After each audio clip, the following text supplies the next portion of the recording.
Olá a todas e todos, aqui Selma Vital da Claraboia, Educação Criativa, Colaborativa e Humana.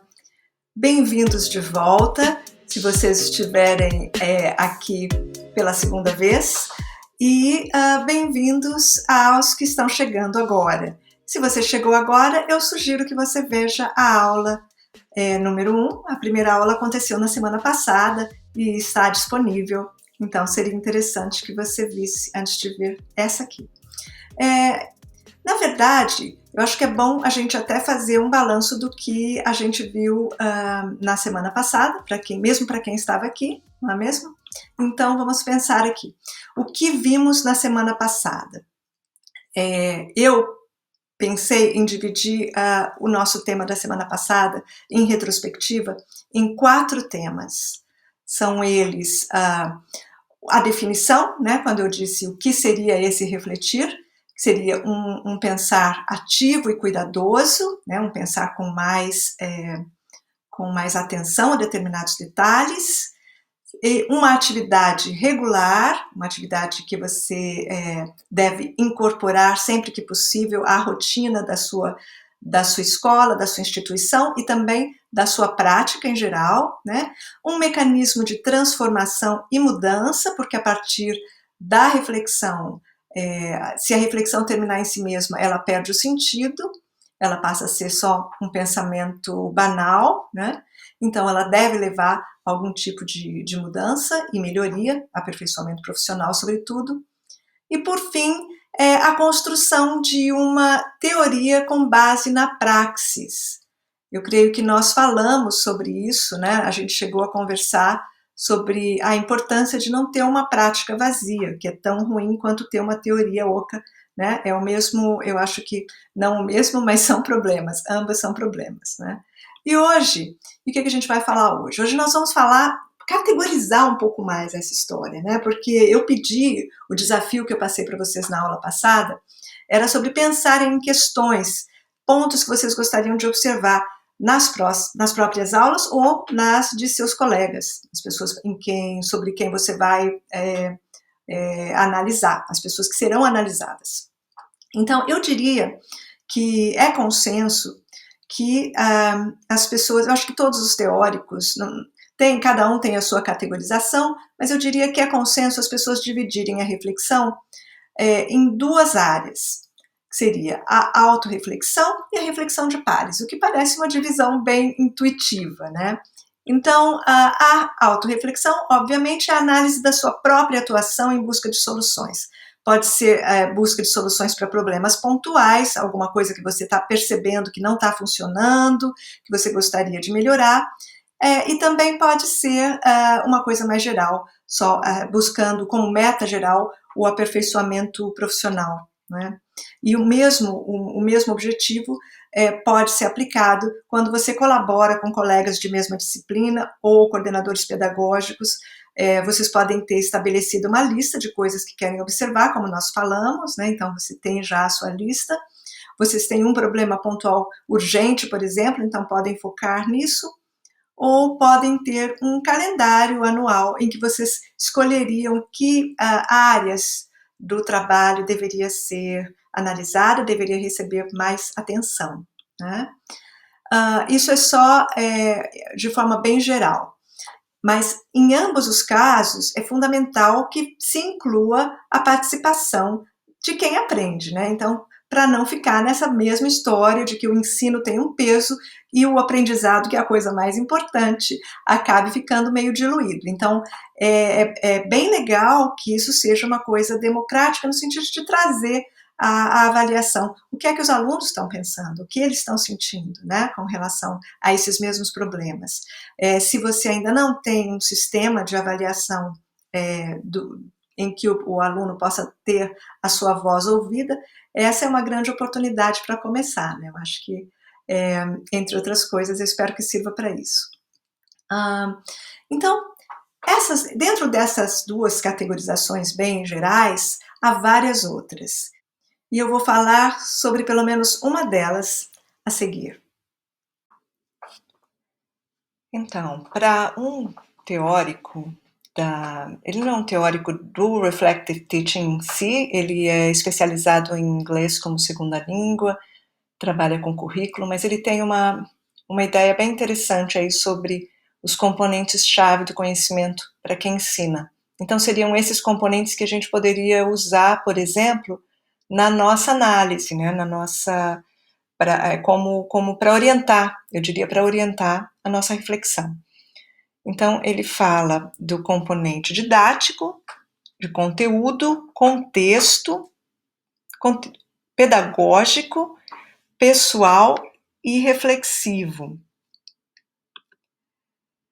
Então, o didático seria o conhecimento prático mesmo, sobre o seu roteiro na sala de aula, né? O que fazer efetivamente, o seu conhecimento sobre técnicas, estratégias, abordagens, metodologias na sala de aula e agora, obviamente, também no ensino online, né?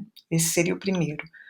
O outro conhecimento, o segundo conhecimento seria o de conteúdo, a sua expertise, o que você sabe sobre o que você ensina, né? Como você entende a sua disciplina, se você domina a matéria que você ensina. Conhecimento de contexto tem a ver com a familiaridade com o seu entorno, com a escola em que você trabalha, com a instituição para a qual você trabalha, as regras, a cultura. Se você conhece a persona dos seus alunos, né, o perfil deles, se você tem outra informação relevante sobre o ambiente no qual você atua e como isso pode afetar a qualidade do seu trabalho. Conhecimento pedagógico tem a ver com a sua formação e, especialmente, mais do que isso, com a habilidade que você tem de reestruturar, planejar, adaptar e improvisar o conteúdo que você está ensinando, né? Porque sem esse jogo de cintura, sem essa flexibilidade, nem adianta conhecer tanto, né, o seu assunto. O que ele chama de conhecimento pessoal é sobre o seu estilo. Se você já tem estabelecidos os seus princípios, como você pessoalmente aborda não só um tema, mas também a sua relação com o trabalho, a sua relação com o ensino, se você tem um posicionamento claro dentro desse processo de ensino-aprendizado, né? E, por fim, o conhecimento reflexivo, que seria uma dessas coisas, e é interessante porque também é o que você vai usar para analisar os demais, né? Se você tem a capacidade de refletir e avaliar a sua própria prática, assim como colaborar com o processo reflexivo dos seus colegas. Então, dentro dessas categorias, como é que você pode acomodar as suas perguntas? Porque quando a gente vê esses gráficos, né, com essas divisões tão amplas, às vezes a gente não tem muito bem a certeza de como é que a gente pode adaptar as nossas dúvidas locais, as nossas questões mais miúdas, né? Então, eu queria só que a gente pegasse alguns exemplos, né, alguns exemplos de perguntas. Né? Por exemplo, você está analisando o que fez os seus alunos mais interessados, o que foi que fez os alunos vibrarem, o que foi um sucesso. É sempre bom começar, dizem as pessoas, pelo que deu errado. Então, quando alguém fala, você tem uma notícia boa ou uma ruim, quase sempre você pede para começar pela ruim, né?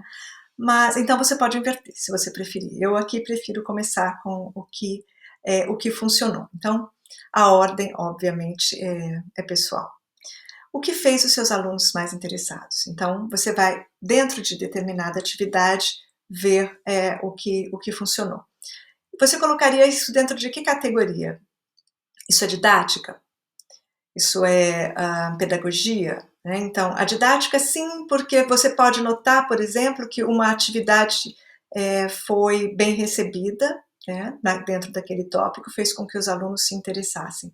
Ao mesmo tempo, você pode notar se você, pedagogicamente, a sua atuação foi à altura, se você percebeu que no meio, quando as coisas não estavam rolando bem, você foi capaz de transformar aquela experiência numa coisa melhor do que poderia ter sido. Então, nem sempre uma boa atividade significa uma boa aula. Né? Às vezes você você abordou de uma forma errada, ou às vezes os alunos não compreenderam, faltou explicação. Então, aí dentro só de uma pergunta como essa, já tem vários itens. Eu falei de didática, eu falei de pedagogia, mas tem a questão do estilo pessoal. Será que a sua forma caiu bem com a atividade que você selecionou? Será que isso vai de acordo com os seus princípios, com a sua filosofia de ensino, né? Então, só estou dando exemplos muito gerais, mas você pode pensar sobre outros. Outra boa coisa para observar é tempo, né? Quando a gente está no meio do olho do furacão, é complicado às vezes perceber. Eu conheço pessoas que têm uma habilidade incrível para fazer tudo dentro do tempo, né? Os meus alunos sabem que esse não é o meu forte. Eu tenho um defeito assim, de fazer digressões, vocês já devem ter notado, eu estou falando de uma coisa, daí eu entro em outra história, e isso às vezes toma tempo mais do que deveria. Então, uma das coisas que eu sempre tenho quando vou fazer uma reflexão sobre a minha performance na sala de aula, tem sido como é que eu estou fazendo o gerenciamento do tempo. É importante, né? Se você tem... É claro, gente, que é o que eu falei na questão pedagógica, quando você tem a flexibilidade para falar, tudo bem, vale a pena investir mais tempo nisso, e depois a gente vê como acomodar, como mudar, como diminuir em outros momentos, né? Isso também tem a ver com flexibilidade. Mas você vai ficar mais flexível à medida que você observar isso mais vezes, que você começar a pensar sobre isso de forma mais metódica, não é? Então, mais uma pergunta aqui. Que tipo de dificuldade foi possível perceber? Então, você pode começar com isso, por exemplo, né? Você pode começar com o problema.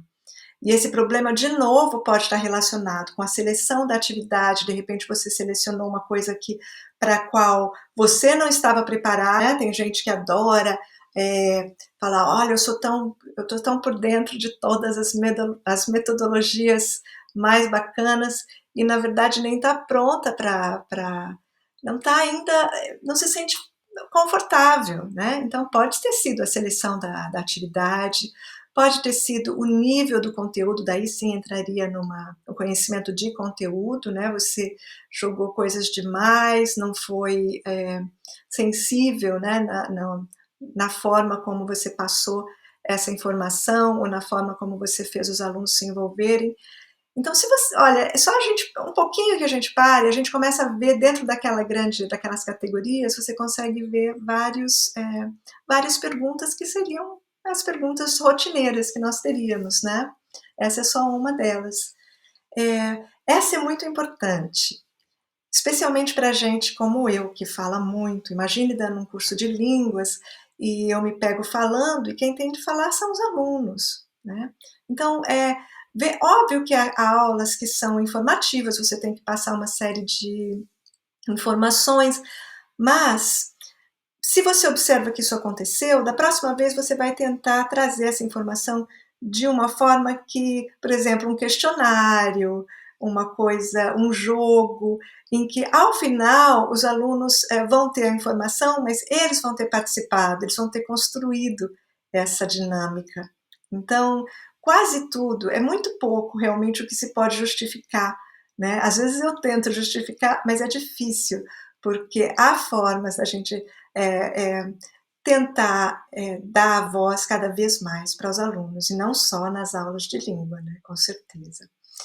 Então, o que mais? Eu consegui explorar o conteúdo de forma dinâmica, é o que eu estava acabando de falar, falamos acho que 2 slides atrás, né? Muitas vezes a gente tem tanta vontade de passar aquela informação, tem tanta coisa, né? Um pouco como esse curso, quando eu assisti o outro, falei, ai, faltou tanta coisa, mas quem é que tem saco para ficar mais do que 15 minutos assistindo uma mulher falando, né? Então, como seria a melhor forma da gente poder falar de uma coisa que é importante, explorar o conteúdo, mas sem torná-lo cansativo? Porque às vezes o conteúdo é sacrificado se a gente apresenta de uma forma uma forma chata, né, uma forma desestimulante. E em que parâmetro você colocaria essa questão? Eu acho que também, novamente, a gente pode encaixar em quase tudo, né. Eu acho que a única coisa que eu não estou falando aqui hoje, e que certamente a gente vai falar, esse é o tema inclusive da próxima aula, é sobre contexto. Então na próxima aula a gente vai falar sobre como criar uma cultura de reflexão dentro da sua escola, da sua instituição. Eu acho que vai ser bem interessante, eu espero ver você, eu espero que você esteja lá, e antes de ir embora, o desafio seria este, das perguntas que você fez, das perguntas que você, julgando que você tenha feito o primeiro desafio, como você categorizaria dentro desses parâmetros do Richards que eu dei para vocês hoje? Como é que você colocaria, né? Como é que você faria a sua análise? Vamos começar agora a partir um pouco da pergunta para um pouco para a análise, tá bem? Eu espero que vocês tenham curtido a nossa conversa de hoje, que continuem acompanhando e que compartilhem com os interessados, que não deixem de subscrever também aqui ao canal, tá bem? Então, um abraço e até a próxima aula. Tchau!